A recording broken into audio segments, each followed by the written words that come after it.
আসসালামু আলাইকুম। আমি সাইফুল ইসলাম, মালয়েশিয়া প্রবাসী।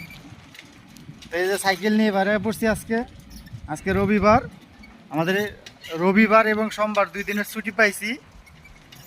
আজকে সাপ্তাহিক ছুটি। আগামীকালকে মালয়েশিয়ার ন্যাশনাল ডে নাকি একটা ডে আছে, অগ্রণী ডে কয় মালয়েশিয়াতে, অগ্রণী ডে আছে। মানে 2 দিনের ছুটি পাইছি, সেই জন্য এই যে সাইকেল নিয়ে বেরিয়ে পড়ছি। সাইকেল নিয়ে মালয়েশিয়া ভ্রমণ করবো এখন। দেখি সাইকেল নিয়ে মালয়েশিয়ার কোন কোন জায়গায় যাইতে পারি, সেটা আপনাদের সাথে ভিডিওতে শেয়ার করব। আজকে সাইকেল দিয়ে মালয়েশিয়া ভ্রমণ করব।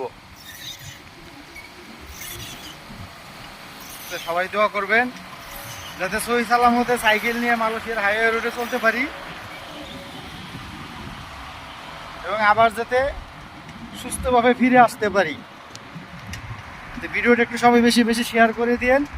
ভিডিওটা ভালো লাগলে অবশ্যই একটা লাইক দিবেন।